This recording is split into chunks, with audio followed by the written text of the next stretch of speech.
This is Alex Jaffe, ladies and gentlemen, out of character, to assure you that 52 Pickup Episode 25 has no further significance than the holiday offering it was intended to be. Aftermath's own podcast version of dressing up in a sheet and jumping out of a bush and saying boo. Starting now, we couldn't soap all your windows and steal all your garden gates by tomorrow night, so we did the next best thing. We annihilated Boston before your very eyes and utterly destroyed Gotham City's D-list supervillains. You'll be relieved, I hope, to learn that we didn't mean it, and that both institutions are still open for business. So goodbye, everybody, and remember, please, for the next day or so, the terrible lesson you learned tonight. That grinning, glowing, globular invader of your living room is an inhabitant of the pumpkin patch. And if your doorbell rings and nobody's there, that was no Martian. It's Halloween.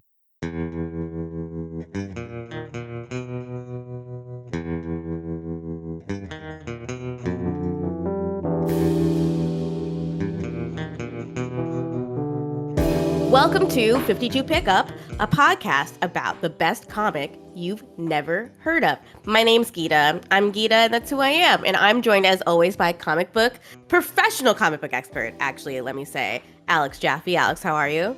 I am terrific. I was just reading comics before this recording, and right after this recording, comics is where I will return to. It's my only state of being. The only time I'm not reading about comics is when I'm talking about them, and I'm here to refresh those batteries before I return to It's true. Alex's body is 97% comic books. I don't know if anybody knows this. It's true. But that's just true. Yeah. We are joined this week by a guest that makes me very excited to see, my former coworker at Kotaku and former really wonderful critic for Polygon, who recently left for the greener pastures of freelancing at book places. Josh Rivera is here. Hi, Josh. Hi. What's going on? Hello. My favorite podcast I have heard of. Wow. A comic book that I've also heard of. I'm so happy for you that you have heard about this podcast, because I'm not, not to toot my own horn, but we pod a good cast. We do. It's pretty good. Yeah, we do a pretty good job. I'm glad also to have you on, because you were the person I talked about comic books with when I needed a break from video games at Kotaku. What were your favorites? What were the comics you shot the shit about the most? Oh, this was around the Krakoa era, when that was just starting. Yeah. It was just starting. I was losing my mind about it with anybody who would hear me. Yeah, no, I walked into the office one day and I stepped into, this is when Gio moved from the good Gawker office that was kind of too loud, but at least wasn't like a weird, awful building in Times Square, to a weird, awful building in Times Square. And I walked into yours and Heather's shared office, and just to sit on the couch you guys had in there, / to take a break from being in the same room as my boss, Steven, and Jason Schreier, who I shared an office with. And I was like, hey, Josh, what's up? And you're like, have you been reading X-Men? Because it got really good like 2 seconds ago. And it's so fucking good. And now the Krakoa era is over. Mm-hmm. They're doing regular X-Men again. I've always felt resentful about Hickman's Krakoa X-Men, because that was all shit that he originally developed for a Legion of Superheroes run. And I was like, that would have finally made them work. But instead, he gave them to X-Men, a thing that's already popular. So as much as I love East of West, I don't think I'm ever going to get over my grudge against Krakoa X-Men. It's also, I have to say, I read a lot of comics digitally now these days. I love to read a comic on my phone right before bed. And all those little charts and graphs, so hard to read when you're on your phone. Oh, God, yeah. No, that is tablet or better. Yeah, yeah, absolutely. No, I've moved on now. I have a Books Palma, which is like a phone-sized e-reader device. And I just read, it gets Shonen Jump on there, so I'm reading Dan to Dan every night. It fucking rocks. What a good comic, dude. Oh, man. Dan to Dan is Jaffe. Mm-hmm. If you've taken my anime and manga recommendations so far, Dan to Dan is absolutely up your alley. Okay. It is both a rom-com and a slapstick comedy, and also like a supernatural thriller. It is very, very, very fun. It's Looney Tunes X-Files. Yes, exactly. Yes. I mean, speaking of your recommendations, I did just house down all of Interview with the Vampire this That's week. true. Good I haven't TV finished show. the second season because I know the end of it will make me cry, and it's like making an appointment to cry. And, you live and die by your Google Calendar. You need to schedule 45 minutes to cry. So true. I am like Shiv at the end of Succession when we're bad times. Yeah, man. It's television. It's capital T. It's what everything that everyone says television could be. Josh, you were watching Interview also, I remember, if I remember correctly. Yeah. Yeah. I have stopped in the middle of season 2, just because life happened. I don't know. Something. It always happens. Did you get to the San Francisco episode? Yeah, I need to get there. Oh, man. And there's a carnival thing coming up. I love a spooky carnival. Yeah. Everybody loves a spooky carnival. Oh, yeah. Man. Down with the clown, man. Yeah. What a show. Josh, what are you reading right now? What am I reading right now actively? Let me think. I have been catching up on 52.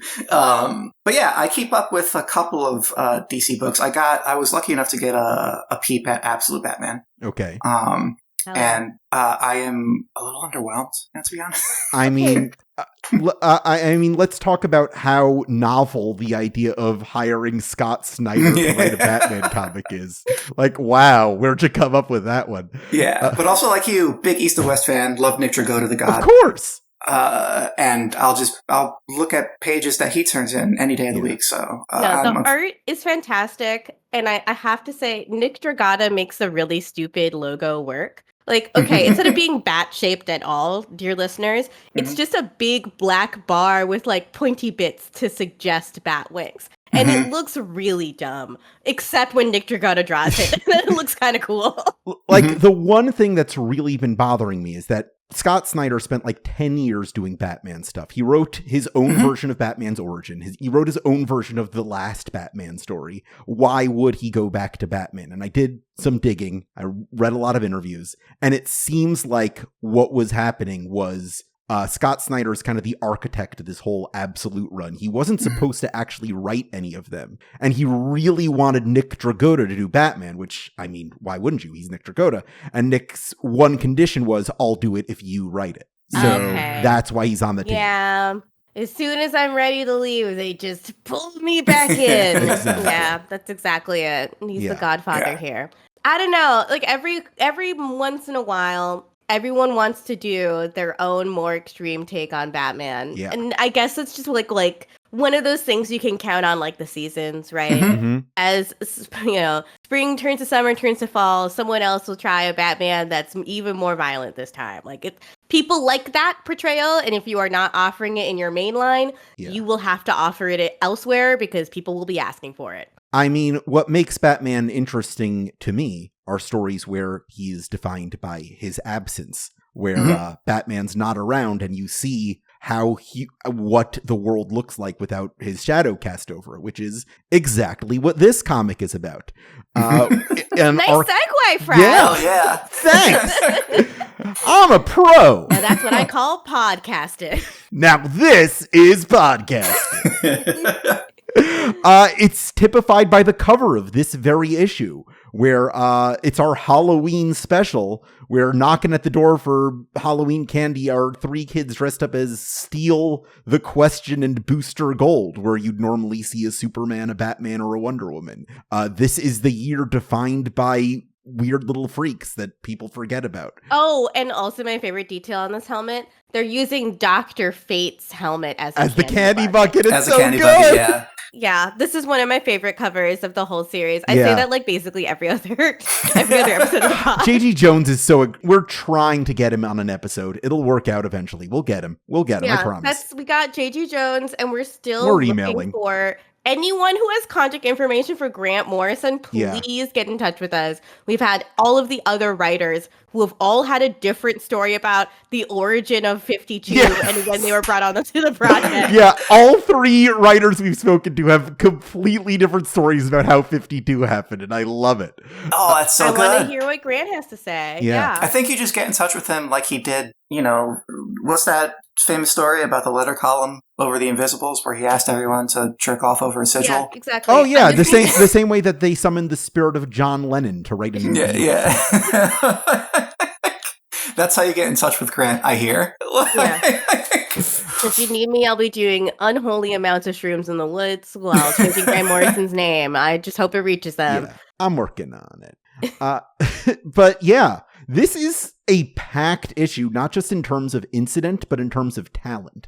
Because back when 52 was starting, Keith Giffen, our breakdown artist, he had two big ideas. The first was, let's reflect an actual year so that like when Halloween happens in real life, it's also happening in the comic, which is what's happening in this issue right here. But also he wanted for the art to have like different art teams tackling each storyline. Like if a week was 7 days, then there would be 7 teams of artists on that issue. Now that didn't work out for logistical reasons, but this issue has just like a murderer's row of people we've already seen work on this. Joe Bennett, Dale Eaglesham, Phil Jimenez, Pat Olaf, Rui Jose, Andy Lanning, Art the Bear, and Drew Garassi all are credited on this issue for doing different stories here. And it's one of the most artistically diverse issues we've seen so far. It's just a great issue that really illustrates a ton of shit happening in the DC universe, despite none of it really mattering to the story. Yeah, I kind of love this kind of 52 issue because it's the sort of thing you can only get from 52. Yeah. It's a bit overwhelming, right? You don't know necessarily what every thread is contributing to or, who contributed what to it, right? The way that some segments have like their guys, right? Yeah. It is frustrating to get this kind of issue several times in a row. But every couple issues where you just have like this chaos of like all this stuff happened this week, I come to comics to be overwhelmed sometimes, Yeah. It's like what made Heroes a successful television show. Again, another show from around this time period when this was being made. Heroes gleefully did not make sense and gleefully was like clearly written by the seat of their pants, like, and it trusted you to be along for the journey, even if the journey didn't quite make sense. It was very successfully in that first season. Also, similar to 52, character-driven. Character-driven with a lot of different characters doing a lot of different things in different places, and only sometimes crossing over each other. And Heroes fell apart. 52 did not. And part of that, I think, is just the difference between writing a comic book and drawing a comic book and making a television show that has a lot more external pressures on it and a lot more human beings that need to be present to touch it in a sort so that it like gets to completion. But also part of that is like 52 it was created as a discrete project. It would end in 52 weeks. And the Heroes was supposed to have 1 million seasons, and they just didn't. They just didn't do that. We talk about this a lot as well, but every attempt there has ever been to replicate 52 since 52 has just been a massive failure. Yeah. It's not just about the structure. You need the right people. You need some kind of game plan. And you also needed, I think, the narrative conceit that we talked about at the beginning of this app. You need the narrative conceit of these major powers not being around. Right. They can't intervene, so it really is only down to these heroes here to save the day, to get their shit together, essentially. Which, otherwise you get Kurt Busiek's Trinity, which is fine, but not really talked about the same way this comic is. Like, it's another Superman Batman thing. Okay. Whatever. Yeah, there's just like 1 million. There's a fucking million of those. Like people love it when Batman, Superman, and Wonder Woman team up. That's one of the it's always things gonna happen. They love. It's always going to happen. When is Booster Gold going to star in a comic book? Almost never. Very infrequently. It's, again, the other thing we always am talking about the podcast, but, like, again, it's what makes me so excited for James Gunn's version of the DCEU, that he is, like, actually interested in these side characters that nobody really cares about, right? Like, he's casting Booster as we speak. His first project is a Frankenstein animated series. Jesus Christ, that's such a good fucking idea, though. Yeah. All in a day's work for Frankenstein. Yeah. It's also just cool that it's a world in progress, which again is another thing that this comic gives you, right? That like, even though it's showing in more painstaking detail than most comics, what is going on in the DC universe. It just feels like it's always moving and you're only seeing a small part of it. Yeah, there's a great example of that, I think, near the end of this issue, where a character that was mentioned many, many, many weeks ago makes an appearance, but we'll get there when we get there. We've got this little chyron of goblins, ghouls, and Green Lantern. Did you see Green Lantern in this issue? I certainly did not. Maybe as a trick-or-treater. Maybe. Meet the crime lord of Gotham, which we will, and the death of Kite Man? Yeah, we'll talk about that in a little bit, I think. But we're going to open up on this first very dramatic image of the figure, of a very broad-shouldered figure standing out, looking over a Lex Luthor-esque skyscraper window, quoting from the Crime Bible. I love the Crime Bible. Man, they just never came up with a better name for that shit. But can you, like, the Crime Bible, the religion of crime? It's one of those things that once you say it, you're like, hell yeah, brother, let's go. Just lean in. Yeah. I mean, listen, if I was a crime lord, if I was like Mannheim, which is an incredible name, I think Mannheim is a good name. No one can tell me that's bad. He's a Jack Kirby character. Of course he is. Yeah. Of course he is. I mean, he had a real gift for names. Like, everyone talks about Kirby's immense talent for art, obviously, because the creativity is mind-blowing. But the names, like, it's hard to name things. As Josh, who has been in headline Slack with me, knows, I can't name things for shit. I don't know how to do it. I don't know how to be snappy like that. Mannheim, that's an evil guy. You got it. Yeah. This is the guy who came up with Mr. Miracle and Big Barda. The man doesn't Hell miss. Yeah. That's also a 1-2 punch. He's the big bad of Superman and Lois season 3. Okay. Oh shit. Yeah. Oh my god. But yeah, it's particularly interesting here because Bruno Mannheim, when introduced in Jack Kirby's Fourth World Saga, he was the head of this criminal organization called Intergang, which we've seen a little bit of in this series so far.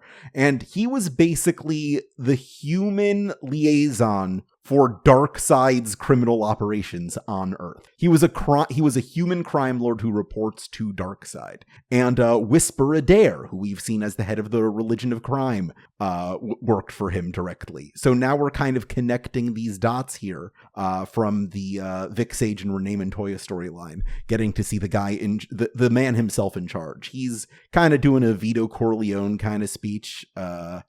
He's looking over Gotham City skyline with taking aims on taking over this criminal enterprise while Batman's not around, and snapping necks and busting heads of all the D-list villains who don't fall in line, like he's some kind of Black Adam ripping Terra Man in half from that first issue. It does undercut the drama a little bit that he's just kind of doing Uno reverse Christianity here. Yeah. Thou shalt steal, thou shalt kill, thou shalt bear false witness. That's just the opposite of what the commandments are. Thou shalt covet thy neighbor's ass.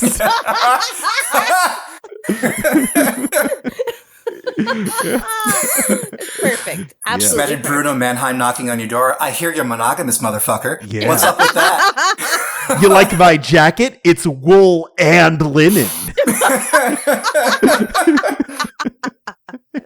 Yeah. Sabbath? I'm not keeping that holy at all. Oh, man.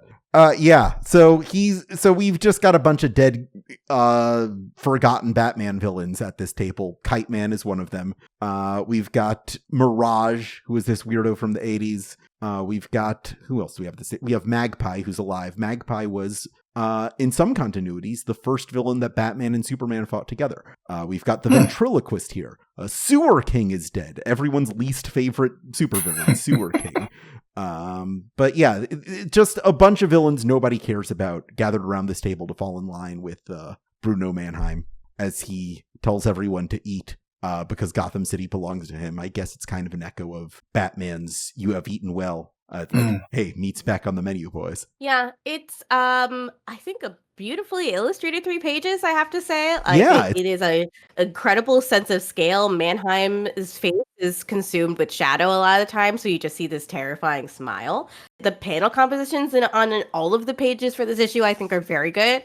But in particular, it's a strong start here. I especially love the design of this big conference table with those beautiful green, like, banker's lamps. Yes. I love those banker's lamps. I've loved them since I was a child. I've always wanted a green banker's lamp exactly like that.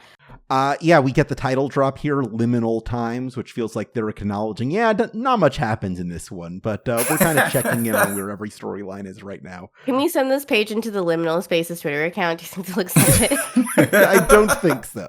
I think they're going to need a lot of context. Because they don't know what a fucking liminal space is. Although you could, what do you call it? Just stream footage of those bankers' lights you love so much with, like, I don't know, Chapel Run playing in the background. Oh, yeah, then that's liminal. And just liminal. Filter it with, like, a lot of reverb so it sounds like it's echoing, and then call it, like, a dead bank or whatever. And send it for 3 hours on YouTube and make $1 million. Yeah, sounds great. Also, this page, not to nitpick the art, but it looks like they are both simultaneously behind glass and on a rooftop at the same time. That's true.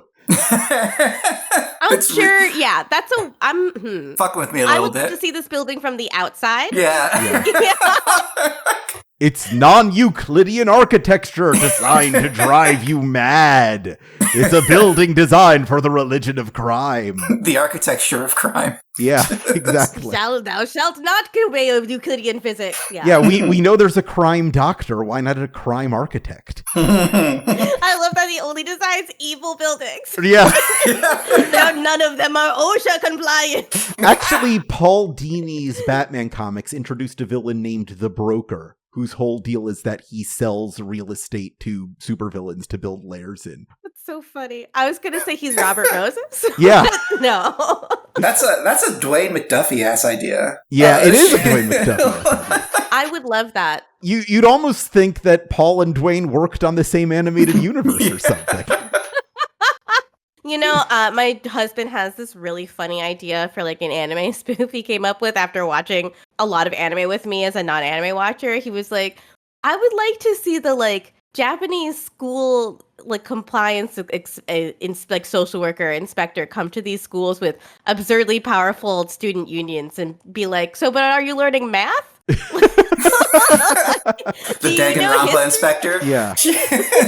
They go to the Kakegurui gambling school where all the students are horny for gambling. It's like, but do you know geography?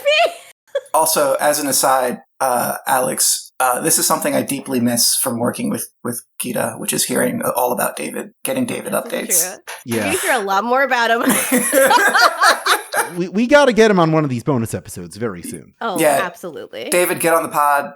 David, get in my DMs. David, let's hang out. On Chapo. David, I mean, you could go on Chapo.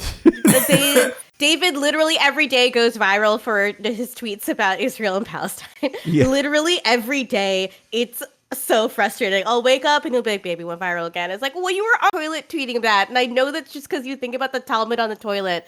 God. Anyway, we're on to day 3. Week 25, day 3. We're on to day Halloween. Yeah. Halloween in Boston. Yeah. Oh, and that's where the Batson family are from. Yes? Boston? No, you're thinking of Batson. Batson, yeah. Wait, hang on.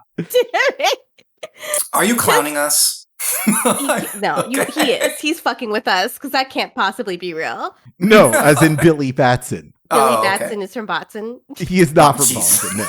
He's from Fawcett City, which is a fictional place. But then in 2012, Jeff Johns was like, actually, he's in Philadelphia. And he's been based in Philadelphia ever since. Mark Waid kind of gave us a compromise of, there's a borough of Philadelphia people don't talk about called Fawcett City. And that's where he lives. Because that's the kind of shit Mark Waid does. That's really funny. I love comic books. I love comic books a lot. Yeah. Oh, man. Here we've got Sabak, who's a big demon guy. One of the rogues of Captain Marvel Jr.'s rogues gallery from the Golden Age. Just a big demon dude. And also a Star Wars card game. Yeah. No, the Star Wars card game is SABACC. You are correct. This is SABBAC. Learn the difference. Me, my ass with dyslexia, not knowing the difference at all. I will never learn. Yeah, because I am more of a comics guy than a Star Wars guy, it took me forever to learn how to spell the card game Sabak correctly.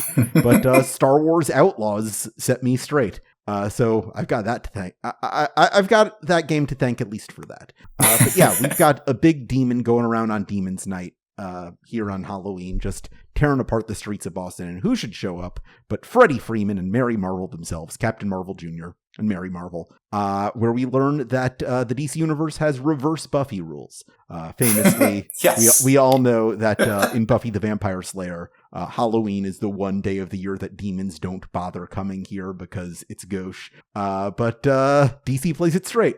Yeah, Joss Whedon's a sex pest, but the writers team, whichever writer came up with the joke that vampires don't like Halloween because it's tacky, it's the smartest person on earth.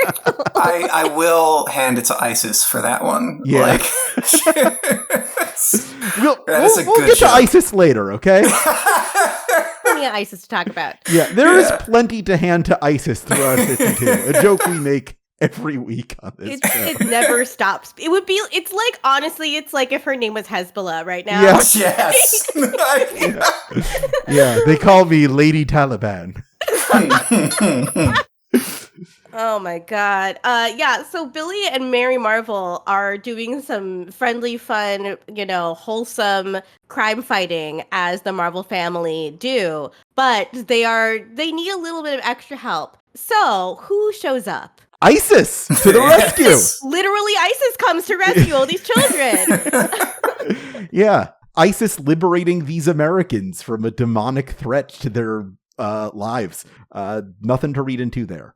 We got Black Adam and Osiris just having a good old time. Captain Marvel Jr.ing it up, just being goofy superheroes, just doing some real Fleischer Superman-esque shit. Yeah, it's like delightful. Yeah. It's very cheerful, very just a fun time. It makes me long for a Black Marvel family like situation comedy comic book, right? Especially like whichever artist is responsible for these specific pages, both Black Adam and Osiris look like fine Arab men. Yeah. They are so beautiful. Osiris is They're so gorgeous, hot. That's honestly, I agree 100% with that. But I also, my eyes glaze over whenever the Marvel family shows up in this book. I don't know. There's no way in for me. I think it might just be because my first encounter with the character, right, was in Kingdom Come. When you just that's kind of like skipping to the last page of the book. Yeah, and you just sort of you skip to the last page of the book, you feel bad for the guy. Yeah. It's like a great tragic little arc in that book.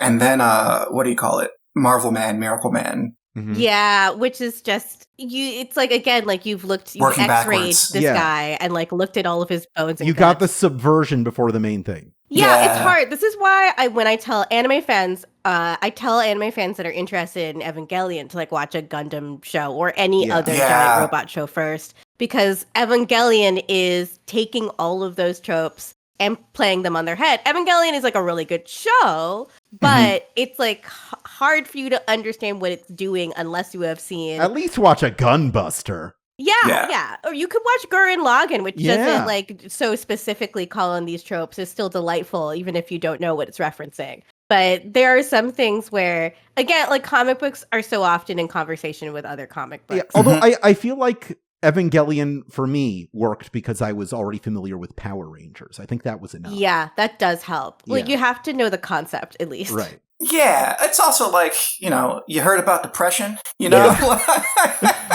It's the same thing. You don't tell someone to start superhero comics with Watchmen. Right. Yeah. That shit drove me crazy, dude. If you do, that shit's just not going to make sense to you, right? It's just not. Like, read. Yeah, like, what are we criticizing here? Exactly. Mm-hmm. You don't understand how comic books are fascist or lead people towards fascist thinking unless you've read a comic book written by an objectivist who just happens to be extremely brilliant. Yeah. Get a few Spider-Mans under your belt. I have Spider-Man opinions. We can't do it. We can't start with Spider-Man. We're going to talk for another 45 minutes. It's okay. I don't know anything about Spider-Man. Different guy. But I do love the fact that this scene, when the fact that they save the kids makes the kids who are dressed up as like more famous DC heroes suddenly become big on. This girl says, "I get to be ISIS." Yeah. My favorite line in the entire issue is when the Black Marvel family flies away carrying Sabac's huge body, and Osiris looks back and says, "Happy Halloween, Judeo-Christians!" Yes. Just some great writing. I mean, yes. Nowadays, we'd probably say, Inshallah, happy Halloween. Yeah. It's good to know that in some ways we have progressed as a society. Yeah. It's a great little scene because it makes you like the quote-unquote Black Marvel family so much. Mm-hmm. It makes you finally see the thing that this whole arc of Black Adam turning into a kind of sort of good guy has been leading up to. It's just this idea that people from other cultures aren't evil. Yeah. They're just different from you, and they have grown up in different circumstances, but they still value the same things. They still want to save children from giant monsters. Yeah. They still have families and love each other. Which was Jeff Johns' entire thesis in tackling the Black Marvel family. It kind of gets away from him at a certain point, but the idea was we need more Arab superheroes. Yeah. And this is a perfect crystallized moment in time where Black Adam, a character that's been a villain, like a prominent Arab villain for so long, just gets to do some good. Yeah. This does seem like the first, I guess, like, payoff in this thread, right? In, like, 52, right? Where it's just sort of like, we're you know, a character is getting what they set out to get. Yeah. You get a little bit of that with, on the reader's behalf, and like learning that Skeets is behind shit there too, right? There's like, we're starting to get culminations in this comic, and it's getting very exciting, you know? Yeah, we're halfway through, so now we're creeping up. Things we're at the turning point for a lot of things, right? We are setting our new status quo. Yeah. Skeets is the villain, Black Adam is good, right? That's what's valuable about this issue. It's like when things aren't in flux, let's take a look at everything that's happened so far, and here's where everybody is in their journey right now. It wouldn't mean as much, everything that's about to happen to Black Adam and his cohorts, if we didn't get this moment where they just get to be the heroes for a night. Yes, exactly. And I think it shows the value in actually keeping things topical, like having these moments to do a theme issue about a holiday because it's happening in real time. You see this in television shows too, where like the major holiday episodes, they don't always radically change the status quo, but they do provide moments for writers to solidify where their characters are in that exact moment in time, how they react to something that the viewers already have a context for. Like, I'm honestly thinking about the Gossip Girl Passover episode. Oh. I had my money on you bringing up an OC Christmas. OC, yeah. The Christmas episodes are a perfect example of that, too, where they had Mr. Christmas Kwanzaa every single season. So everyone knew to wait for that episode, that it would be special and silly and fun and wholesome, but also you can watch them out of sequence. You know, you don't have to be following the plot going up to it. It shows you where the characters are in that exact slice of time without any major change to the status quo, because Christmas episodes all end the same way, right? With people coming together. Yeah. I mean, the same thing is true for like the lesser pay-per-views of wrestling. WrestleMania is where the status quo changes, but if you want to check in on where everybody is, you watch Royal Rumble, which is the good one. That is honestly a really good example. Then thank you for explaining that, because I don't know anything about wrestling. Hell yeah, Alex, thank you. Now I know why there's so many pay-per-views. Thank you. Yeah. It's all holiday specials, but Vince McMahon made up the holidays. They have a Happy Honda Days 12 times a year. That's that's wrestling, baby. That's wrestling. Baby. Oh my goodness. Which takes us to another side of day 3, I guess. My crazy conspiracy theory is that this Halloween thing was supposed to be day 2 and there was a typo. But here we go on day 3 again. The art style is just such a huge leap from page to page here. Oh yeah, this is Phil Jimenez all the way. Absolutely. There's so much detail in every single inch of this panel. It is one of those things where it's like a full page illustration and then more panels put on top of it where there's some negative space. So it's full bleed to the edges of the pages, whereas the other pages leading up to this had margins. It's a very dramatic effect. Which is appropriate since we're in this kind of extra planar hell realm where these great magic users are being tortured for all eternity for their hubris. And the Helmet of Fate, as he walks Ralph in cargo shorts through hell, relates to him the story of Felix Faust, one of the classic Silver Age magic-using Justice League villains. And I see what Mark Waid is doing here in this scene, and I really appreciate it. It's Halloween. Why not tell, like, a classic House of Mystery style horror story? And he's kind of used this issue and Felix Faust in this particular scene to be like, oh, here's a classic story that, like, Len Wein might tell of a guy who sells his soul and the consequences of that. And you get little cameos from classic DC horror characters like Etrigan. I spotted Clarion straight off the bat. Yeah. I spotted Corazon, the demon from the first arc of Sandman. Oh yeah! Oh wow! Yeah. The one with the two mouths. Oh my god! That's who's this fellow with the big green gem and the eyes? Who's that guy? Oh, big green gem in the eyes. Yeah. Who is that man? The other one I couldn't recognize was the lady with the neck tattoo. Yeah, I don't know. I don't know neck tattoo lady. Interesting. Yeah. Clarion also, our previous issue also had a cameo from a character from Seven Soldiers of Victory. Clarion also has a book in Seven Soldiers of Victory. Oh no, I know who that is. That's Tala, who was the Bronze Age nemesis of the Phantom Stranger. You'll remember her as the girl who's thirsty for Lex Luthor and Gorilla Grodd in Justice League Unlimited. All right. I see. Yeah. Neck tattoos, bold look, but I'm not mad at it. Mm-hmm. Yeah, it's a fun color story, right? Mm-hmm. Like the images of this, like, not legally distinct from hell are all big, bright reds, oranges, really, really bold. And then when they get into recounting the story of Felix Faust, it's all these twilight blues, greens, grays. Yeah, and it's just beautiful to look at it. Like, I could read these couple of pages over and over again just because they look so good. Yeah. Hammond is the GOAT. Sorry. Yeah. Shout out to Alex Sinclair, just the work he's doing over here. Oh my God. One of the greatest ever do it. Yeah. This whole scene where he tries to trick Neron into accepting an orphan girl's soul in his stead is just so evocative. It's really disturbing in a way that, like, 52 has not gone to such a visceral place in this entire run of, like, child endangerment. Luckily, it'll never do that again. This is the only time that happens. Which is what makes it so striking. So, and he gets this really Bronze Age House of Horror type comeuppance where it's the girl herself who subjects Felix Faust to his final fate.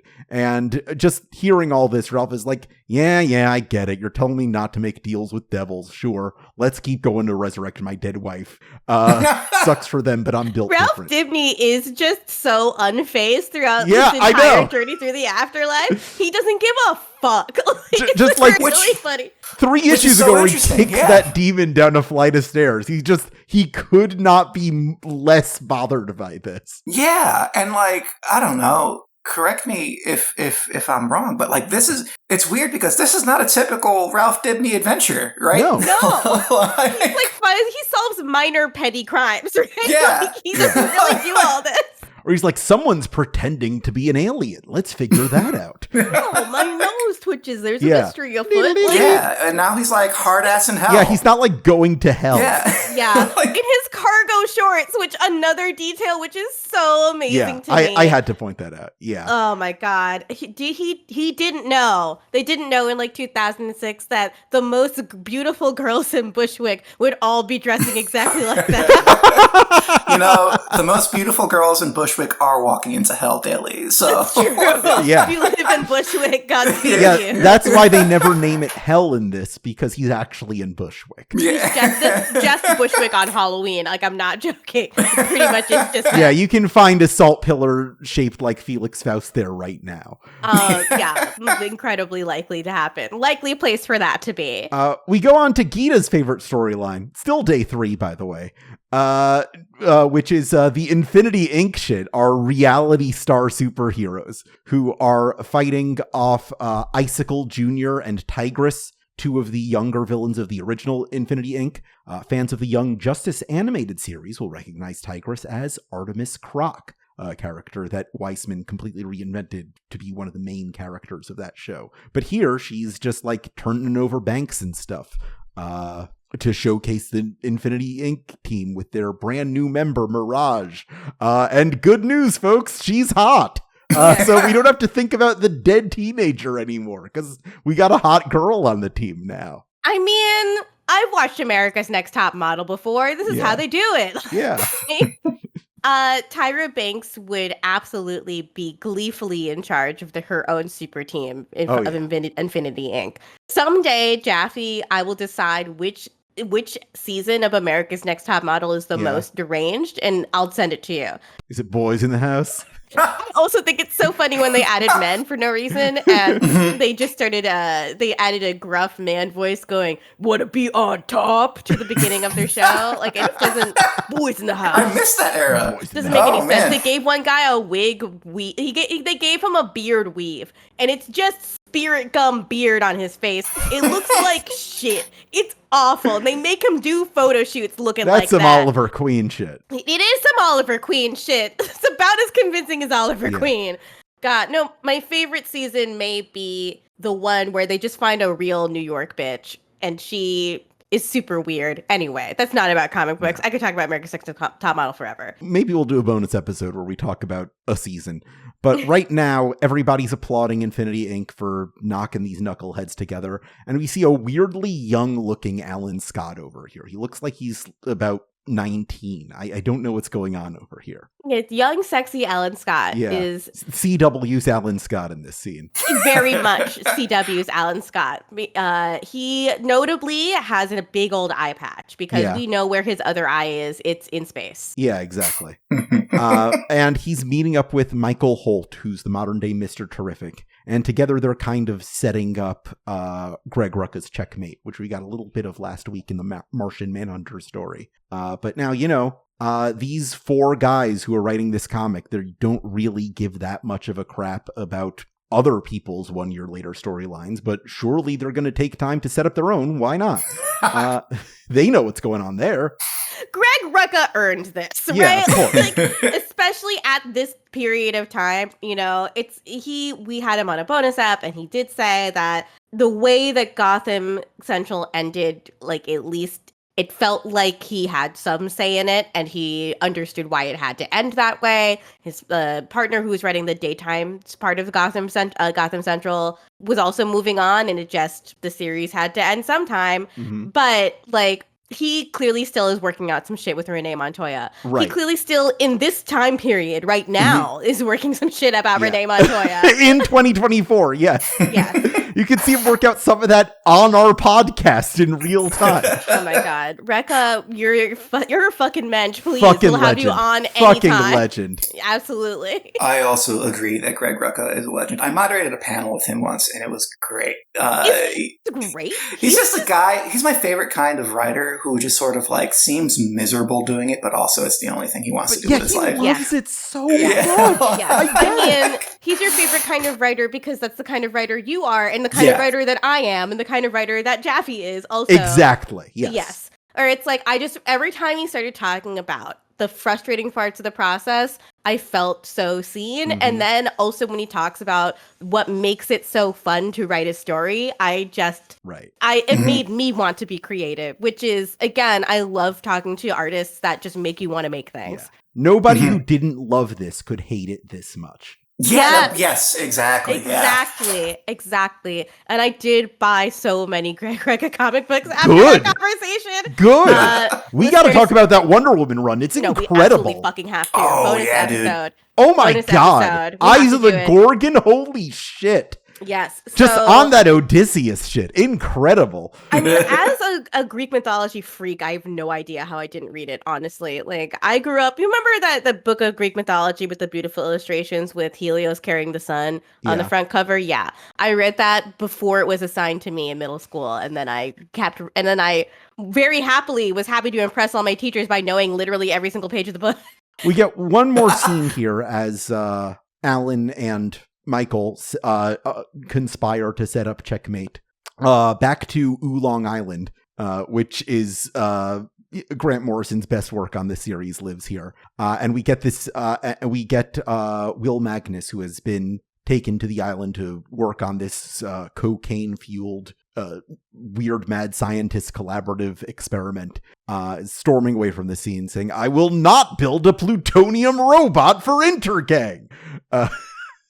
I love this conversation so much because it is like the conversation that artists that have mental health problems have had in their lifetime. And I've seen so many people say they don't want to take their meds because feels like they make them less creative. But also, those people, in my experience, have been incorrect about what actually drives their own creativity. Whereas what we see is like, this is an island where canceled artists like Kanye West would be given free reign to run wild. Like, just absolutely buck wild. And it's because, as you'll see on the next page, the person who is there to caretake them really does not give a fuck about them at all. Yeah. Like, that is the thing, right? If you think you might be better off without taking medications that work to keep you, like, even keeled, maybe the voice that's telling you to stop taking them is egg foo. Yeah. Maybe it's egg foo in your head. I need a little bit of download on egg foo because this is so I saw this final page and I'm like, I'm more of a Marvel guy than a DC guy, but I've read a fair amount of DC comics, and I saw this and I was like, I guess I'm gonna have to keep reading to figure out what this is about. Yeah. let's talk about Egg Foo. Egg Foo is a character who we've talked about message boards at the time guessing was behind this based on silhouettes and the fact that we've got this presence of these Chinese characters throughout this book. Keith Giffen, in the liner notes for 52, admits that he was kind of pushing for Egg Foo in this series, and he was deeply disappointed that they didn't go with the Fu Manchu mustache and the English dialogue of the 70s. Because, Keith Giffen was the kind of guy who found that hilarious. He's just an older white guy. Yeah. Yep. Not all of our faves are flawless. No. It's better that he doesn't have the Fu Manchu mustache. Yeah. Because Egg Foo in and of itself is just a really funny name. That's just a funny thing to say. We do recognize it from like American Chinese restaurants, et cetera, but it doesn't have to be a racist joke. The prehensile mustache is, but it doesn't have to be. We don't have to put a pin in it, right? We don't have to highlight the fact that it comes from a racist origins. We don't have to compound our racist jokes. Yeah, no. Egg Foo, in his original conception, had a Fu Manchu mustache that was prehensile, which is a great joke, but don't put that mustache on characters. Just the concept of a prehensile mustache in general is funny, is what I'm trying to say. I'm a little surprised Egg Foo hasn't shown up in like the Harley Quinn animated series with like a sound effect. Yeah, that would be perfect. There. And you can get, there's plenty of, I think, Chinese comedians that would be happy to figure out a way to rehabilitate that character, as many of the other more problematic characters have been rehabilitated in Harley Quinn, the animated series specifically. Yeah, get a Bowen Yang to play Egg Foo. I was about to say Bowen Yang. So is he psychic? Is he... He's a giant terrorist egg. So that's it. Yeah. I love comic books, man. What is he? He's an egg, man. He's an egg, man. And we get this little teaser at the bottom of this. Next week, we're going to see some kind of alligator attacking people. What's that about? Everything's fine. Don't worry about it. Don't worry about it. It's probably not that important. No, it's fine. It's fine. Don't worry about it. Nothing bad could possibly happen.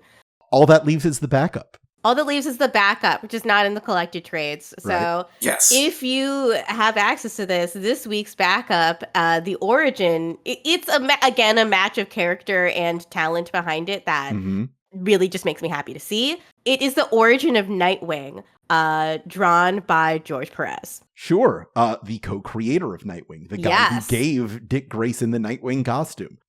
Just returning back to that to tell us literally everything you need to know about Dick Grayson in 2 pages, or really 1.5 pages, which is great because Mark Waid is doing some of the best work with Dick Grayson the character's pretty much ever had. I mean, the Tom Taylor's Nightwing series, I don't know if you're reading that, but that's been getting a lot of praise. But quietly in the background, Mark Waid's been doing this stuff with Batman Superman World's Finest, with Batman and Robin Year One, which is really working to define Dick Grayson as a character in a way that like we haven't really seen that much since Marv Wolfman. And we get a little bit of a thesis here. It's like, yeah, I understand how this character works. He's not just the kid who works with Batman. He's his own fully realized character that we can do stuff with. I really like the way that they illustrate his own unique origin, which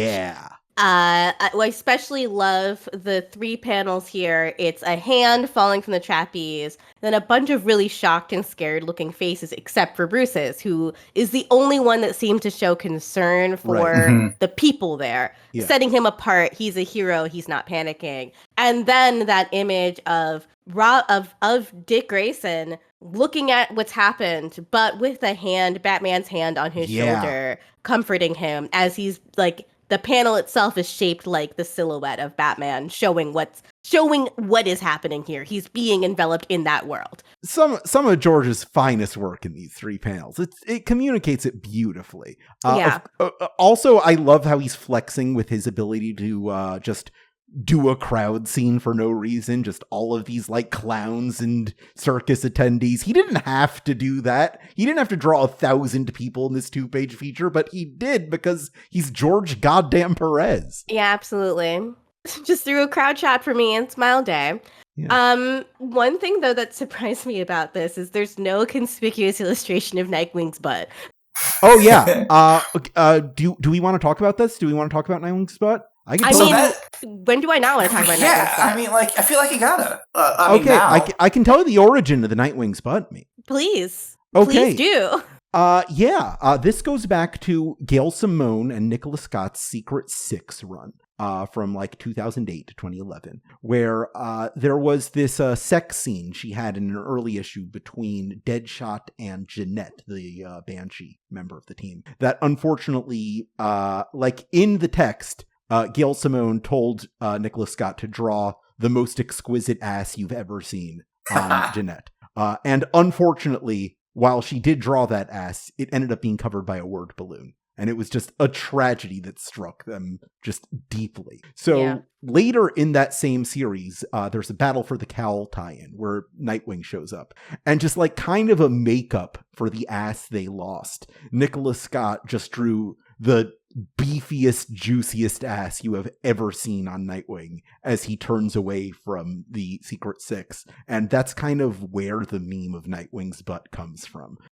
Because, you know, Gail Simone is one of those writers who is terminally online and everything she does becomes a meme. And if it was anyone else's work, it probably wouldn't have taken off like that. But like, that is how Dick Grayson became kind of a sex symbol. I can't remember. Was Nicholas Scott the cover artist during that Tim Seeley run on Nightwing? Or she did a lot. Yeah, she did a lot of B covers during that 2016 run. Yeah. Yeah, because I remember that being like a big revival for like the booty of Bludhaven. Yeah, exactly. You know? Yes, that was a big part of it. Yeah. Back in 2016, DC was fully embracing the meme of Nightwing's butt. Yeah. Yeah. Like, if you have a character who is, like, one, generally considered to be one of the nicest characters in the DC universe, everyone who meets Dick Grayson likes him. And they're always like, how is Bruce your dad? That's so funny.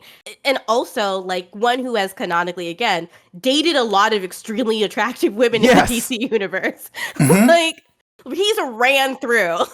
Not just the nicest ass, but also the kindest ass. Yes. That man's for the streets, but complimentary, not derogatory. Right. Like, he's like, you might as well also just make it visually apparent why this keeps happening to him. You know, he's a beautiful, beautiful man. He's a little bit of a himbo, but he's also really sweet and kind, and just in complete contrast to his father. In a way, by having him be like a sweetie pie with a cute butt, he proves that Bruce is working through the thing that created him, right? He was able to raise a good son, you know, and that's all that anyone wants, is to break that cycle of trauma when they raise a child and allow them to adopt their own identity. I mean, my personal headcanon about Nightwing's butt is that he specifically and intentionally caked himself up so that if he were to ever fall to his death like his parents, he'd have something to break his fall. Like cushioning, just natural cushioning for him. Exactly. Trappy's ass. Trappy's ass. I'm sorry. I'm so sorry. Hey, babe, want to see a trick? Sorry. No. I'm sorry. You're not fucking sorry at all. No. I can only do it once. One thing I want to call out is this weird-ass panel with the monitor at the very end where he's like, oh, but Nightwing was supposed to die during the crisis. Like, the only reason this panel is here is because they're already kind of putting the strands together for what will be the storyline of Countdown, the follow-up to 52, which nobody liked, but it kind of deals with these like universal remainders that Nightwing was supposed to be a part of, but Jason Todd ends up taking his role in there instead. So like the only reason to ever read Countdown is if you are just a die-hard rabid Jason Todd freak. There's no other reason. And they're out there. The Jason Todd girlies are out there. It was that storyline, and then the Pied Piper handcuffed to another Flash villain, Trickster storyline that I was keeping up with on Scans Daily. Like, literally, I was just, like, waiting for those two storylines to show up on Scans Daily and only reading those. Because the Trickster one, only because I was like, what is this possibly leading to? Right. I just need to know the answer, because right now nothing is happening and I'm so confused. They thought it would be a really cool idea if they had a story where a gay supervillain was handcuffed to a homophobic supervillain. And I don't know why. I don't know why anyone thinks that's a good story idea. Conflict! Drama! Yo, that was the fucking early aughts, man. That was, I pronounce you Chuck and Larry hours, bro. Oh my god, that was I pronounce you Chuck and Larry time. Oh man, wouldn't it be so hilarious? No, it's not funny. That's just painful for one person. That takes us to the end of this issue. Did you have a favorite scene in this one? You have a lot to pick from, actually. There's an embarrassment of riches this issue. For me, I want to say that it's the reveal of Egg Foo, but genuinely, it actually is the little kids being like, I want to be Black Adam. No, I want to be Isis. Like, the inherent hilarity of Isis being named Isis aside. Every time I see a scene in comic books of kids admiring heroes, just my heart just swells. I don't know. It's so nice. It makes me feel good. You can point and go, it me. Exactly. That happened to me. It did happen to me. I, like all small Black children, saw Spider-Man and was like, I could be Spider-Man. Yeah. Part of the reason the Black Marvel stuff works for me is that the first comic I read when I was 3 years old was a Shazam treasury that my dad gave me. The exact opposite. I've always been on board with that. Of what I did. Yeah. That's so funny. Josh, do you have a favorite scene from this issue? I love Ralph Dibny in Hell, dude. Yeah, it's great. It does fucking like rock. Ralph Dibny in cargo shorts in Hell. It's just like, I don't know. He walks into a Spawn comic. It kicks ass. Yeah! He really does. It's so real. Like, it just becomes an Image comic just for like 4 pages. Right. And it's a spooky Halloween tale. Yeah, and it's Phil Jimenez who really sells that, because it could be like kind of a Bernie Wrightson type thing, but it's very much the art style that makes it feel like, oh, this is an Image story, not a... Yeah, and I had also forgotten that Jimenez did art for 52. And so like he starts showing up around this time for however long he does. I don't really know.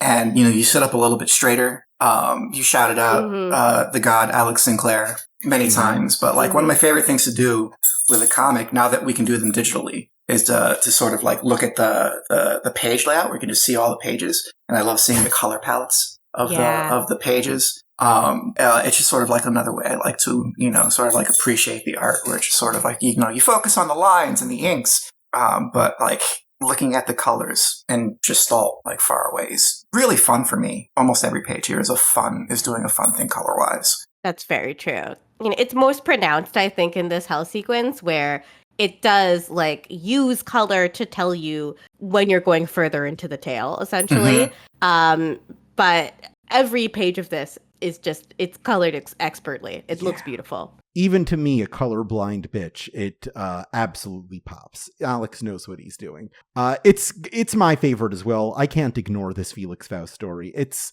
like the Ralph story gets a lot of criticism from readers of 52 for being just like way too much of a bummer after everything that Ralph had been through in Identity Crisis. But like stuff like this is where it's like, okay, we can take a hero who has been absolutely cast the lowest he has ever been and kind of look at the literal landscape of hell and be like, yeah, that's kind of what I'm feeling right now, I guess. Like Mark gets it. He's just wallowing in the depths of it. It's like what's something he and a lot of the best writers are really good at is like when you're working on a work for hire character, even if you love that character, you might be getting them at a place in their lives that you necessarily wouldn't want to write them in. Like Tom Taylor found himself in a situation in many of his early Superman comics where he was assigned to, okay, Superman's evil in this story. And he's like, but I love Superman. But you know what? He did his fucking job. And like, you can hate him for it, but it wasn't his decision. He's doing the best with the assignment he was given. And that's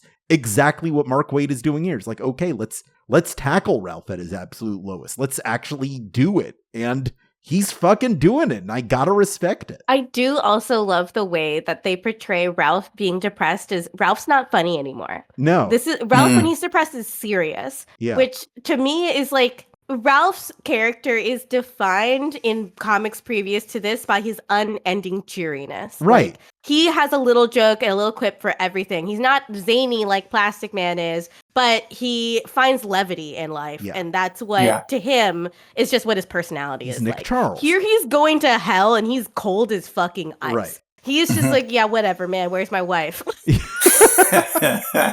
He doesn't want to make jokes if Sue's not around to hear them, Gita. Oh, my heart is breaking. Oh, God, it's like if something bad happened to David. That's what happened. That was what David would do. I love David. I have to give him a big hug.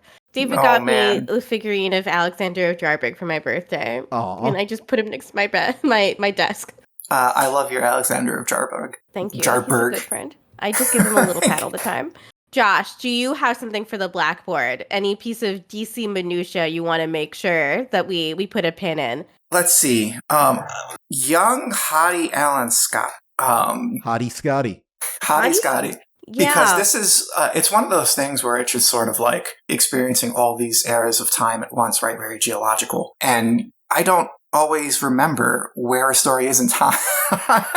So, like, I'm trying to remember where Alan Scott is here at this moment, but also recalling this sort of presages. You got it. One of those pronunciations. One of those, yeah. What they will kind of do with him in the future, right? When they, make him textually, canonically gay. Right, in 2011. Yeah. 5 years after this. Yeah, after this. And they age him down again, and just sort of like find new life in the character. And this kind of like, I don't know, gets at the sort of like this legacy character taking center stage in a new context. Yeah. It's not necessarily like what led to that, but you can see here maybe an inkling of the idea of he could be younger. Yeah. He could be kind of hot. Like, what else could he be? I think nobody has really nailed it since Tim Sheridan, until Tim Sheridan and Cian Tormey did an Alan Scott miniseries last year, just like going back to the 1940s and examining what it was like to be a closeted gay superhero then, which makes it work in a way that the New 52 reimagining of him kind of doesn't, where it's like, oh, he's just the guy who showed up now on a different Earth. Just it really explores the ideas like, okay, it's this legacy hero who wasn't comfortable as coming out until very late in life. It reflects stuff that is historically true just about the LGBTQ rights movement. Right. Yesterday, my husband, again, David Grossman, my husband, I love him.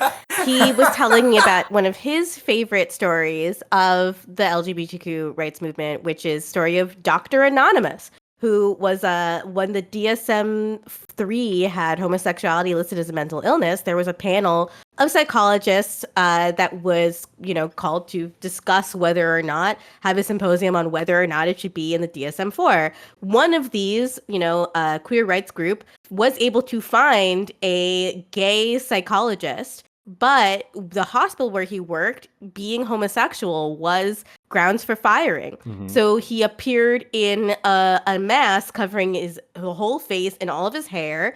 He spoke in a voice changer, and he called himself Dr. Anonymous so that he was able to testify about what it was like to be gay, a gay man, and that it is not a mental illness. I'm very surprised this isn't a Grant Morrison character. Right? Like, it feels like a story that should be more widely known. Yeah. But those were the lengths that people had to go in order to talk about just their lived reality that doesn't affect their work in any way.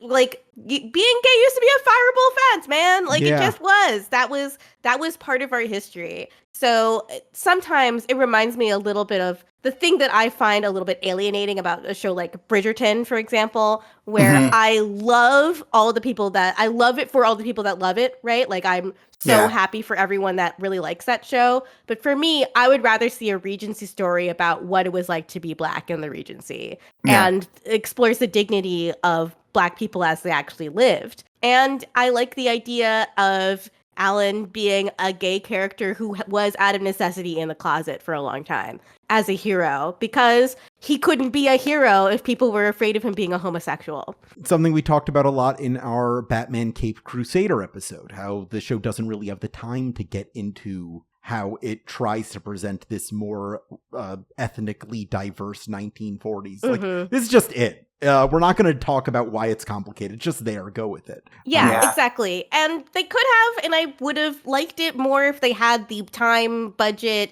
if streamers weren't the way that streamers are. Yeah. Like, if all of these things were not true about television production right now, I think it would have been more interesting to have a story about a group of lesbians, professional lesbians in the 1940s.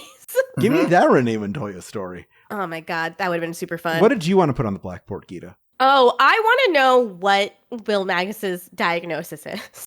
What is he? Is he bipolar disorder? Is it schizoaffective? What is he? Is he on mad lithium? Is that what he needs to be doing right now? Like, as a mentally ill person, I want to know what camp he's in. Oh, I knew this at one point. Just rep your team. He has bipolar disorder. That makes the most sense to me, right? Like that the thing that keeps him from that makes him quote unquote evil is just mania, and he is so intelligent that when he experiences mania, the things that he can do can be really, really, really dangerous. I mean, again, like my favorite example on this podcast, Kanye West, like, you can tell when Ye is manic because he starts aggressively abusing his ex-wife on social media. And he can cause a lot of harm because he's so famous. His mania becomes even more dangerous than mania normally is. It's also a very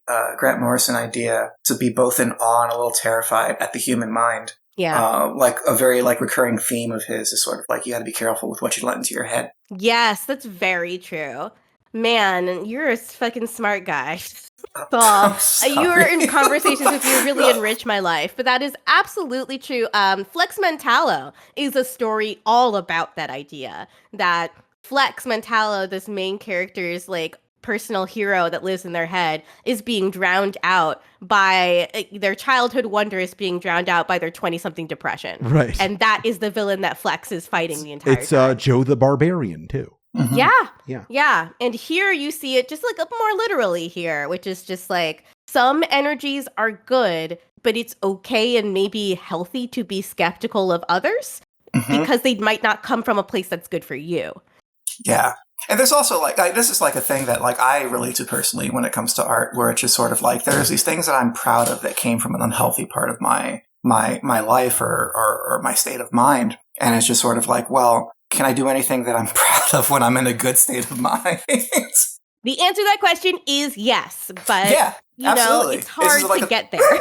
Yeah, no, and again, exactly. For anyone listening, the answer is absolutely yes. But this is also a very normal question to ask yourself, and one that you can see in the comic, right? That creators like Morrison deal with all the time. Yeah, absolutely. Hell yeah. Speaking of hell yeah, I want to talk about Kite Man. Hell yeah. Yeah, that's what I'm putting on the Blackboard. Hell yeah, absolutely. Because this cover copy by Stephen Wacker, who writes the Chiron every week, where he's kind of, it's a joke that he's like propping it up that, oh, it's the death of Kite Man, your favorite character, who you're going to be really upset about that we killed off. Kite Man is a character who showed up like literally once in the Silver Age, who kind of beats Batman's ass the first time he shows up. It's kind of embarrassing. But Batman, you know, because he's Batman, he is able to defeat Kite Man in his first appearance by fashioning a bat kite and beating him at his own game. And then he just kind of disappears for a while. And, he in this scene, it's clearly a case of them going, okay, which nonsense Batman villains could we afford to kill off here in this scene about Bruno Mannheim taking over Gotham City? And this is canonically how Kite Man dies, and it's how Kite Man's death remains until years later when Tom King takes over the 2016 Batman relaunch. He, in his quite imitable style of just repeating the same lines of dialogue forcibly over and over until they become a meme. He's like, I need a character for this scene who's just kind of a ridiculous villain, kind of the same reason Kite Man was used in this scene here, where he just kind of swoops into a scene shouting his own name, going, Kite Man, hell yeah! And that becomes his catchphrase. Tom King tried to give him this weird, tragic backstory in his War of Jokes and Riddles storyline. Did you read that, Josh? Oh, yeah. See, I love that. I don't necessarily like the War of Jokes and Riddles, but I do like the Ballad of Kite Man. Not necessarily for... I think you folks have talked about this a little bit, but I totally understand every complaint about that man.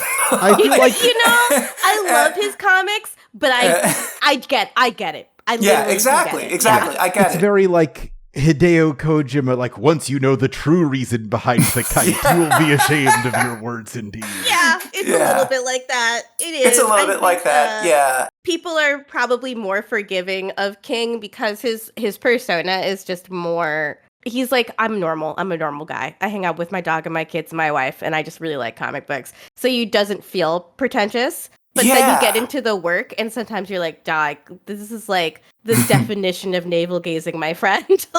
There is a reason that James Gunn didn't put Kite Man into the Suicide Squad. It's the same reason he didn't put Condiment King in the Suicide Squad. It's because at this point, that character is already an in-joke, where the whole point of the character is, look how silly this guy is. You could use a Polka Dot Man, because Polka Dot Man was taken 100% seriously back when he debuted.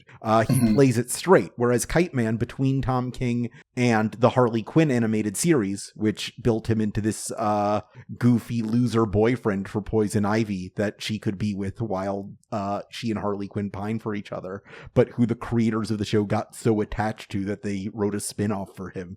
Yeah, he works as a cartoon character. Yeah. But the joke would not sustain itself in live action. In the same way that Polka Dot Man works very well because that actor that I have a crush on. David Dalmastion. Dalmastion takes it 100% seriously. Like, he finds the humor in it. He's doing jokes and he's giving comedy, but he plays the character like that character is a real person, and there's just not enough there for Kite Man.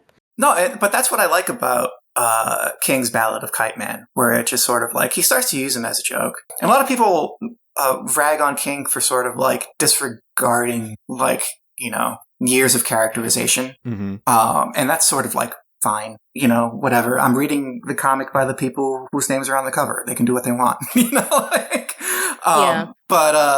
But it does like this really, I don't know. There's like a sense of dramatic, not even dramatic irony. There's a sense of like just genuine irony, right? To like King's best work to me. And there's everyone being hoisted by their own petard in some sad way. is like a thing that he does a lot that I really, that just works for me, you know? Oh, it's a kind of story. It's just a kind of story I always like, right? Like, yeah, exactly. I mean, it has to definitely, I mean, my personal speculation on why he loves stories like this is because he joined the CIA because of this is well 9/11. documented, yes. Like, yes, like, of course he likes characters who are hoisted by their own petard. He became my CIA asset because of 9/11.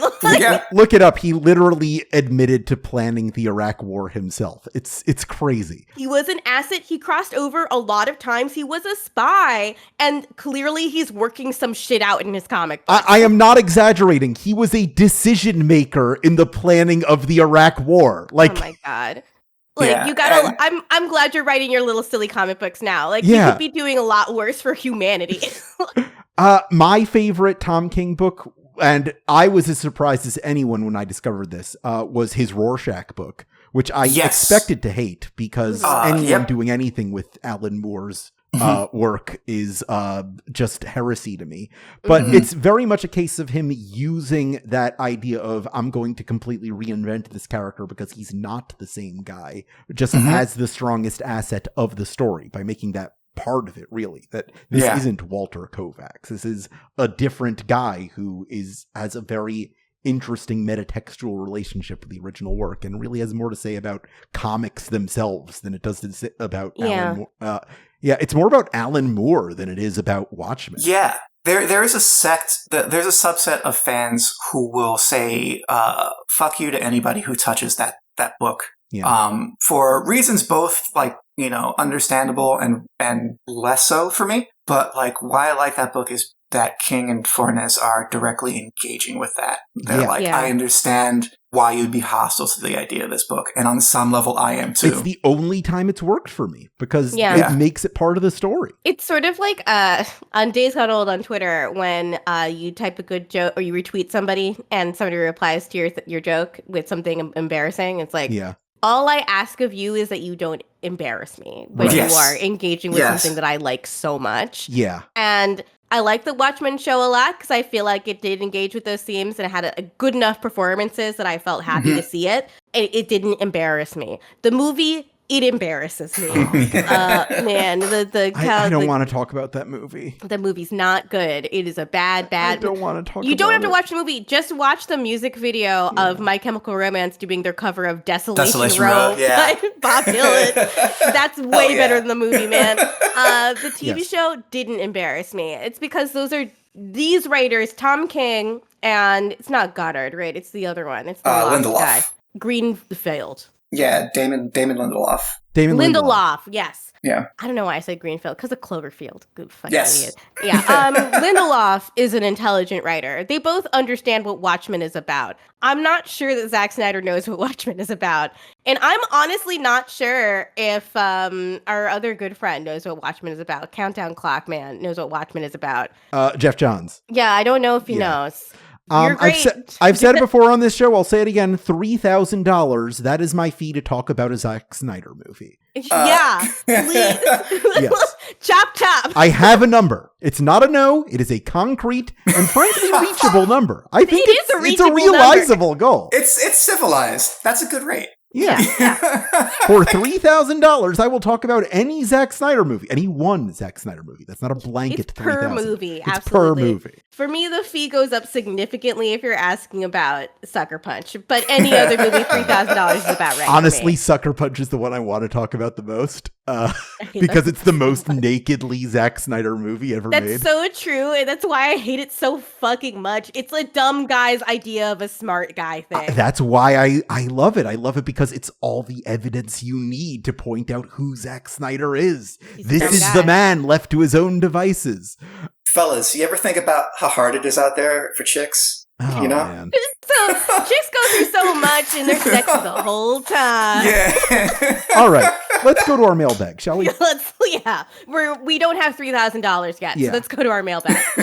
This is the part of the show where anything that you would like to know about comics, about DC, about superheroes, about whatever weird pop culture has embedded itself in your brains or ours, you can get the scoop by emailing us at 52mailbag@gmail.com. Operators are standing by. Our first message this week is from Grant, who says, comic books have no sound. Therefore, they don't seem like a natural fit with the similarly rich but maligned medium, the stage musical. Which running plot from 52 would be best suited to musical adaptation? Which DC heroes are camping the box office line for rush tickets? Do you think It's a Bird, It's a Plane, It's Superman is prime for a Broadway revival? Keep up the great work with the show. You're halfway-ish there. Oh, that's a rich question. I have an idea. Okay, tell me, pitch it. I think it's one of our least favorite plot lines, which is Buddy Baker and co. on the Lost in Space together. Oh, a literal space opera. A literal space opera.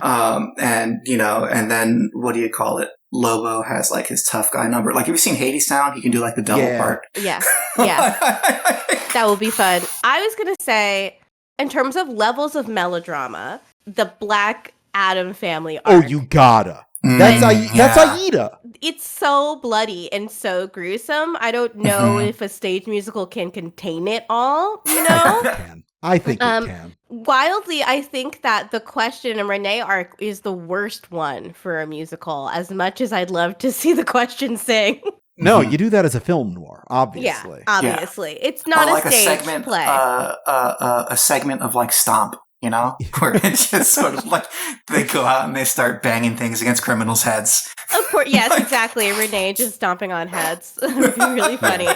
Oh, man. I would love to see It's a Bird, It's a Plane, but in the same way that I'd love to see the musical, Lestat the musical. You know, like, I don't know if those are good works, but I want to see them. I do want to see them. I've never seen it myself, but I have heard that It's a Bird, It's a Plane, It's Superman, when done right, is a fantastic show live, but it's earned a bad reputation because the one time they aired it on TV, they tried to do like a modernized thing with like a synthesizer soundtrack. Oh, and it just really came off coldly, and it was just a bad representation of the work. But if you watch it the way it was meant to be mounted, it's like, from what I hear from people who have seen it, it's a legitimately good Superman story. Well, I'd love to see it. I'd like to see it. I would like to see it. So revive it. Why not? I'd go see it. I'd see it. Shit. I could probably easily convince my mother-in-law to go see it. Yeah. So. And which DC heroes are big musical fans? Oh my God. Which DC heroes? I think Dick Grayson does have an appreciation for the musical. Absolutely. He knows in his second life he would be up there doing musical theater as well. I think he does know that. He has big, only straight guy in a musical theater production energy to me. I think also to his deep embarrassment that Damian Wayne also kind of likes musicals. Yeah. I think Jason Todd also likes musicals. Oh, man. I think everyone but Tim likes a musical. Tim is too much of a computer nerd to like musicals. No, Tim's a David Mamet guy. Oh, wow. Oh. Tim is he's the one that wants to go see all the straight plays. And yeah, exactly. Like, if there's no singing, it's not a play. Exactly. I think Gotham probably has a robust live theater scene. That makes sense to me. What about the two halves of Firestorm, and one loves him and one does not? Oh my God. Oh, you know Martin Stein loves musicals. Yeah, exactly. To convince a black teenager to go see Fiddler. But then he comes out of Fiddler on the other side and he's like, man, tradition is real fucked up. Yeah. Ronald, you don't understand. Evita's only in town for one night. Oh, this is a good comic idea. Yeah. Honestly, yes. No, it's a fantastic comic idea. Yeah, let's not give away our $1 million ideas. Here's our next letter from Wilma. Wilma asks, hello, Gita and Alex and Josh. I was wondering if either of you have read the 52 novelization by Greg Cox. If so, what are your thoughts on the adaptation? What do you think about which storylines were cut and which were kept? And if you haven't read it, what opinions do you have on comic book novelizations in general? Love the show. So I know, Jaffe, you have read this. I haven't. You haven't read this one. Which is the adaptation, the novelization that you've read? The one I love is Greg Rucka's No Man's Land. Hell yeah. Which is the best version of that story. Absolutely streamlines everything that's good about it, cuts out everything that's kind of weird about it. It's if you want to experience No Man's Land today, you either pick up that book or, better yet, if you can, find the audio drama adaptation of that book. Well, that sounds fun. It's extremely good. You can probably find some pirate stream of it on YouTube, honestly. That's how I listened to it while I was doing a bunch of boring editor work.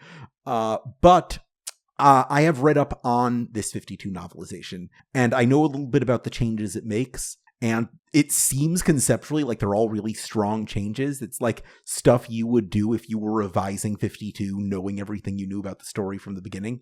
Just it makes all of it work a lot better. And I have been pitching since we started this show. Like, we've had a list of bonus episode ideas, and one of the first one I came up with was, we need to read the 52 novelization and compare and contrast with the comic. And that might be something we do after we finish all 52 issues. Just do a 52 novelization book club. What do you think? We'll talk about that. We'll talk about that. Tell you what, at least I'll read it. How about that? Yeah, I've got a lot of shit to do. I'm not going to lie to you. I will read it, and I'll report back. How about that? I'll listen to your book report all day long, my friend. Okay. I wanted to read this incredible Amazon.com review of this novelization that I just read just now. Because of 52? Of 52, the Greg Cox adaptation, novelization. Here's the title. Batman Missing. Batman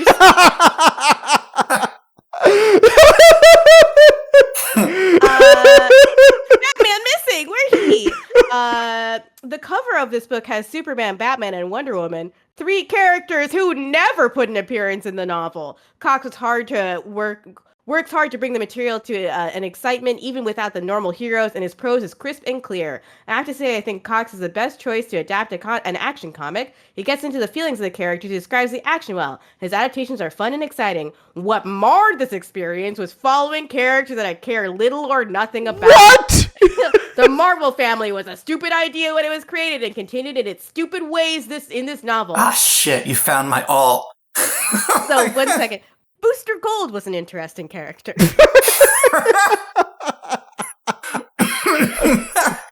Oh my god! I know, I had to read this review. God! It's just priceless. This is what the internet was made for. Someone went in with absolutely no context at all and didn't like what they found. I do have to agree with you, Alex.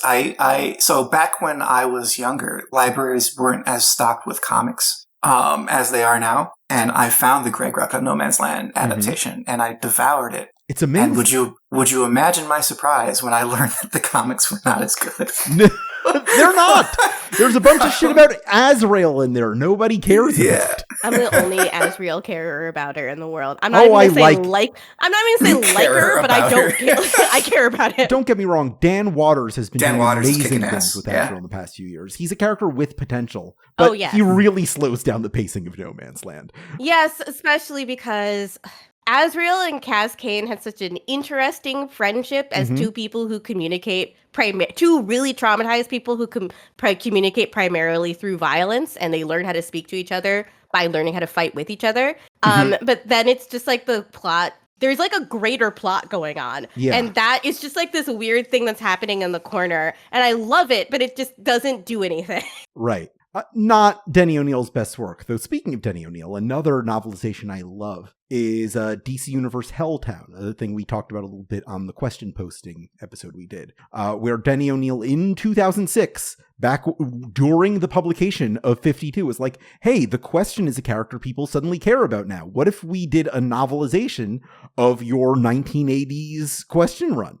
So Denny got to go back and revisit a work he had written literally 20 years ago and just update it and streamline it and do stuff with it that he wanted to do at the time or couldn't, or stuff he thought of doing later. It's like, oh, I should have put that in. It's a really interesting case of a writer getting a do-over with a comic series they did, which is something that very rarely happens. Judd Winnick got to do it with Under the Red Hood, a great movie adaptation of that arc, which is better than the comic. But it's such a rare thing, and when it happens, I think it should be celebrated. Absolutely. I always like seeing a writer, an author taking a rerun at something that they've already done. Like, you so rarely get a chance to do a second draft of something that's already been published. The George Lucas special editions are a good thing, is what you're saying. That's what we're all saying, yes. No, that wasn't a rerun. That was continuing to edit the draft while it's already been put in the CMS. Yeah. That's what that is. My conspiracy theory there is that he has some issues with his ex-wife that he's working out on the screen over there. That's, I think, probably mostly what that is, right? Yeah. That's like the whole different kind of scenario. Yeah, man. It's divorced guy. It's the divorced guy cut. Yes, exactly. It's the equivalent of I sleep in a big race car bed. I got 3 banthas on the screen. Does your movie have that? Oh, Josh, it's been a delight. Yeah, absolutely. Come back anytime. I love you very much. You're a really good guy. Likewise, thank you so much. Y'all are great. This is fun. I like I told you before, I don't get to talk about comics with many people, so I'm happy to come talk about them with you. And hit me up whenever. I'm not that hard you to got find. my Discord now. If at like 3 a.m. you want to talk about Prince Raman, you know where to find me. He'll probably be awake. Yeah, I will probably be awake. I will probably hit you about something far more normie than that. Okay, but I'm happy to do that too. I'll be like, Green Lantern, which one's your favorite? Jessica Cruz, and I will talk about it for 3 hours. Hell yeah, man. Gita, you got anything you want to say before we sign off? I got actually a question for you, just to wrap this whole thing. This is highly irregular, but I'll allow it. Okay, are you ready? Yeah, I'm ready. Okay, cool. Chill. Okay, yeah. Sick.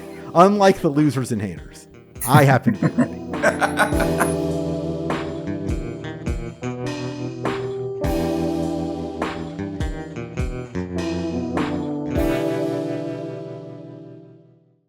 52 Pickup is an Aftermath production created by Gita Jackson and Alex Jaffe and edited by Esper Quim with original music by John Ahrens. The views and opinions expressed on this show are solely those of the show's personalities and do not reflect those of DC Entertainment or Warner Brothers. Please rate and review our show wherever you can and send your questions and comments to 52mailbag@gmail.com. Never stop reading comics.